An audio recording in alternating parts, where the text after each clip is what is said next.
Hi, and thanks to everyone who tuned into yesterday's tutorial. I've got another one for you today. I'm gonna actually be taking you through how I made a track start to finish, which I recorded a couple of days ago, and I've split it into sections. So today I'm gonna talk you through the drums on it. The finished track sounds something like this.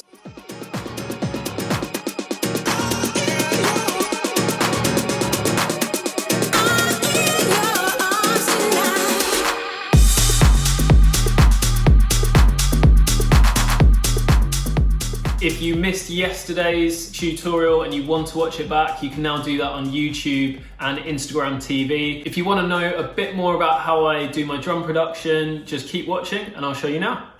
One thing that I found is if I go into the studio with no inspiration or anything to go by, then I will take a lot longer to write a track. So today I've decided that I'm gonna start a little remix. I've got the a cappella of Lady. Which I thought I'd do a remix of.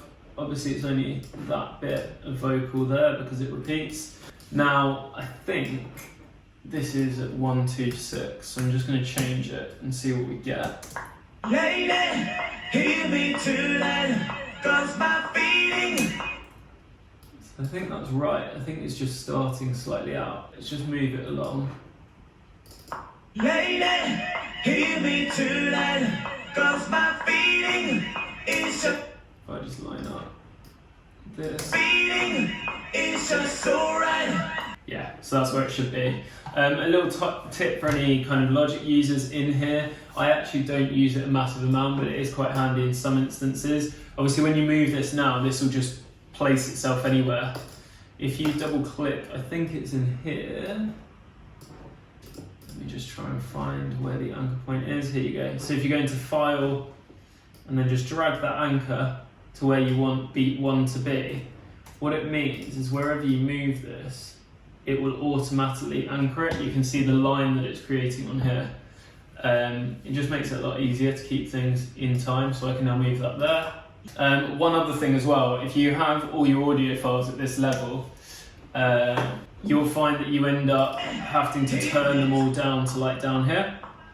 What I tend to do is, if you click on the audio file and then go to gain, I just bring them down to a sensible level. A lot of the samples off Splice and things like that are pretty much mastered when you get it. The problem being with that, if you're throwing in tons of tracks which are already mastered, you're just going to be in the red immediately. So I tend to bring them down -12. It might be a bit much for this vocal, but I prefer to work quieter and then turn it up at the end if needed. Cool, so the vocals in there. I also just threw a few drum samples which I use quite a bit into a folder. So I've got like kicks. Quite like stuff like that, and I'll normally like distort them slightly. But if we just start with the 4 to the floor, let's just see which one. Quite like that. I tend to drag it in. As you can see on that one, it's already super loud. So just put it to -12. The other reason for this, a lot of the plugins you'll have, so if I go onto any of my ones that I use quite a lot, like this for instance, they're all based on analog gear, and there is like a sweet spot to using them. If you're throwing in sounds which are mastered, you're just going to be overdriving everything. So if you pick, you'll see it's a lot lower on this, gives you more to work with. What I'll do with a kick is straight away I want that in mono. The easiest way in Logic to do it is if you go up into the top corner of your channel strip here, you can just literally click that and that will make it mono. Now the one thing to that, if you already have a plugin on it, like I do here, you'll notice that because it was already in stereo, it will stay in stereo. So if you've got no plugin on it, it's fine, just click that. If you've already got a plugin or a few, you'll need to manually change them to mono, and you'll notice when you do that, it will change to a mono channel at the bottom. Now obviously house is fairly straightforward in the fact that you tend to have a 4 to the floor. It's quite easy to put in.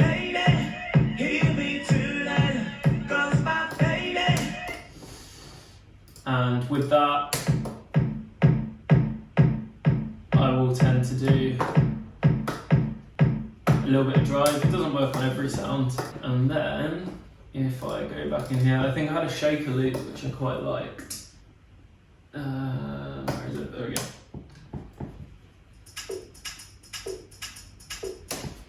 Now I know some people don't like using loops, I won't use them for everything, but I think they're really handy for giving you a bit of inspiration. And what's quite nice as well, if you have like a loop with loads of sounds in, if you only like one, you can kind of cut it out, delete the rest, and then just use that. I actually quite like the full loop, so I'm going to leave it as it is though. And let's just make sure, yeah, so it's on the bar. Action play. As you can see on the waveform on this one, it's actually a lot quieter anyway, so you can kind of leave it as is. I think I've got some claps, so I tend to use like 909 sounding stuff.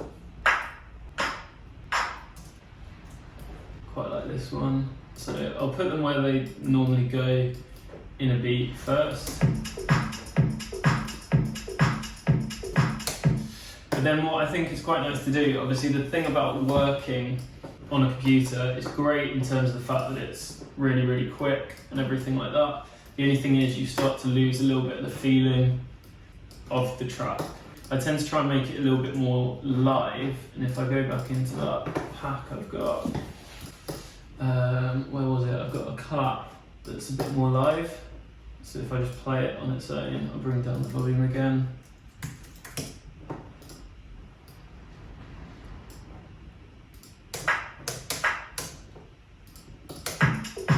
So you can just place it in a place that's just going to make it a bit more interesting.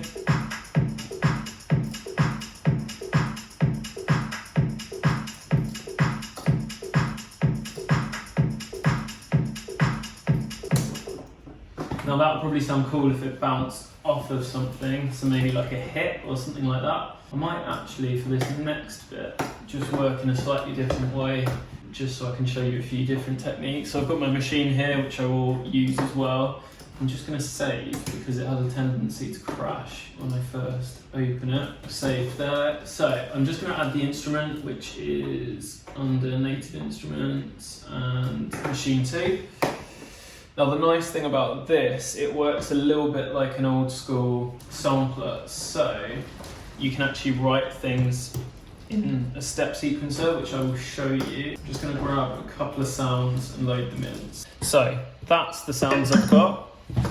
If we play the beat, we're going to kind of want this to go with the vocal as well. So I've got a mixer on this as well, which is really good. So I'm just going to turn all the sounds down slightly. So with this, I can either hit record here and then play it in and then obviously quantize it after, or I can also go to step, which if I press play, goes along like this, and anywhere that you place it,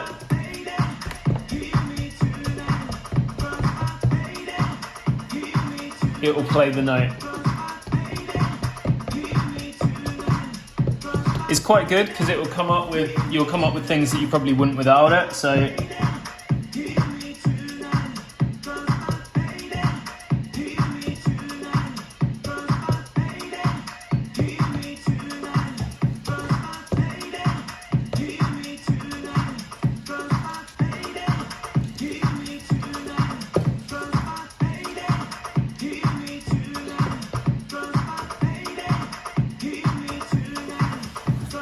and then what's also quite nice, if I open up the plugin itself, you've got a swing, and the swing on this is really good, so it just makes it sound a bit more natural. It's up at the top here, and it will just swing the whole beat for you. Let's just put it on 20% for the time being. So I've added in the wood block. I'm just going to grab a hi-hat, yeah, something like that. Let's just put that on number 1. Now, that is basically your normal offbeat.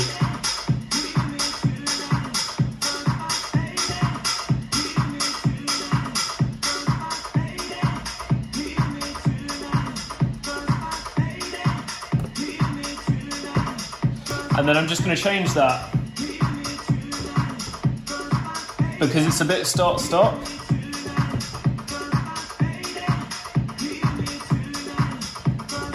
There you go, so that moves a little bit nicer now.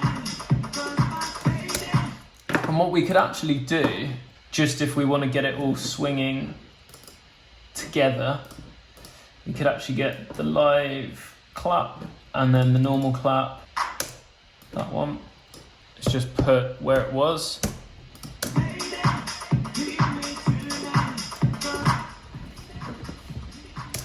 just going to extend it out.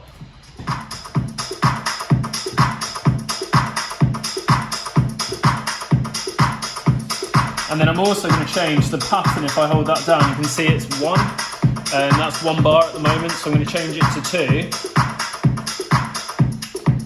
And then on the plugin on here, I'm just going to copy what we've got rather than play all that back in. So to do that, the easiest way, if you just hold down Alt when you're moving it, same as in Logic, and it will copy that. But the good thing about that as well is it means you can change it like each time it goes round. So I could take out that one, for instance, and then I can pull down the velocity as well.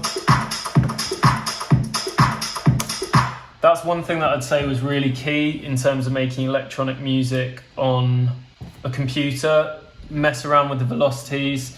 So just imagine someone's playing it and which ones they might hit harder than others. So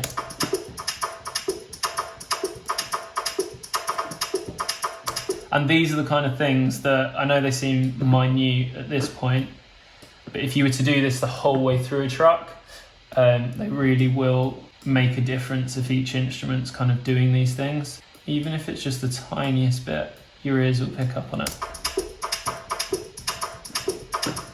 So that one's way too quiet.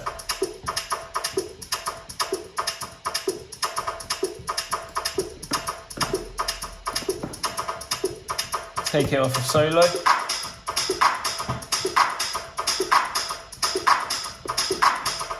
Let's just see what other sounds we've got.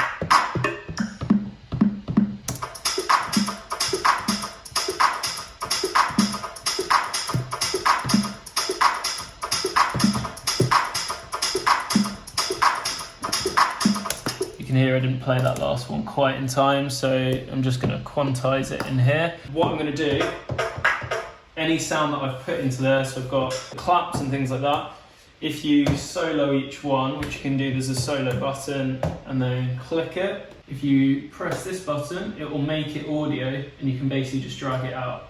So that one there is our clap. Live, normal clap, and these will all be swung as the machine does it. I think I added this one in, which is our tom. Sometimes it will make them a little bit longer, that's just if the audio carries on, but most of the time you can cut it. The other way to solo and mute is just clicking on here. So nothing on there. The hat, obviously, we could even add a little extra hat in somewhere, just to give it a little bit more interest. I think that's done the wood block. Let's have a look. Yeah, it's just the audio is really small. So if you ever get it with the audio like this, you can barely even see it, right at the top, if you press on that, you can change it, and it basically enlarges it, and then let's just drag that back over. And then if you hit Command R, as long as it's perfect in terms of the length, it will just copy across for you. And then I think it was Kane that showed me this, which is a really handy thing. If you select everything, which you can do with Command A, at the top here, you've got an option to name the regions by the track name, and that's the shortcut for it if you want to do that. And if you click that, it will name all of these, which again just makes it a hell of a lot easier when you're working with stuff.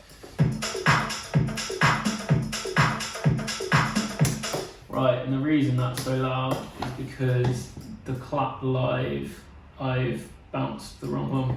Another way that you can get swing, you don't need a machine at all, which a lot of people use, is if you highlight a track, press your little flex button up here on any audio, you only used to be able to do this on MIDI, but you can click, you need to enable flex here, and there's different options. I mean, automatic will normally give you the best one.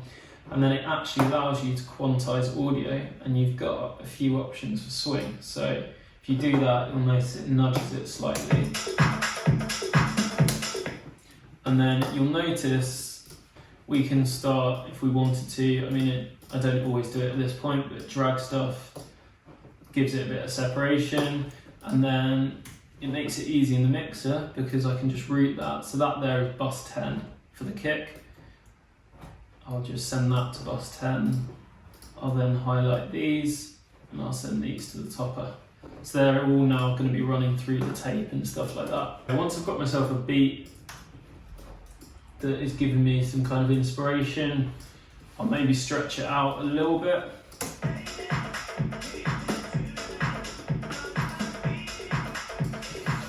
And sounds like this, like the tom,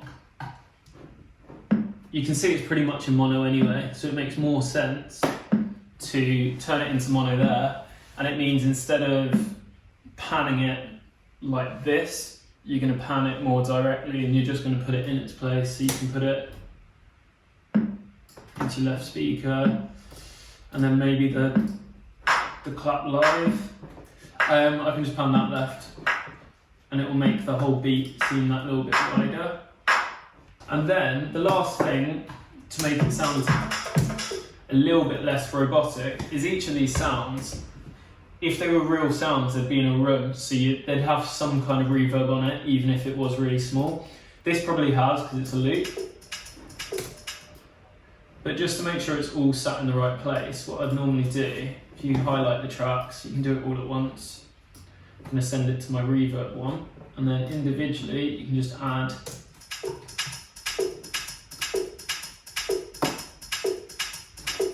and it is the tiniest thing,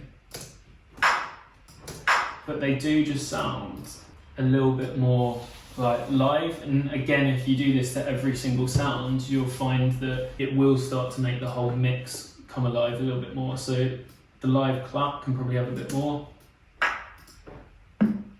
Tom maybe a little bit less because it's quite low. Obviously what you don't want to do is drown stuff, so put it like, unless you're going for a specific effect. And if I was to take all of that off,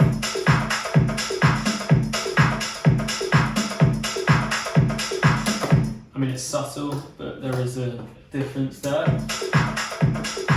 So that is how I've created the drums in this track. I hope some people have found it helpful. Thank you to everyone who's watched this, and especially to those of you who've watched it all the way till the end, because I appreciate it is a very long tutorial. Any comments for me, feedback, anything like that at all, please put it in the comments below. I will be back with another one tomorrow. Until then, please stay safe.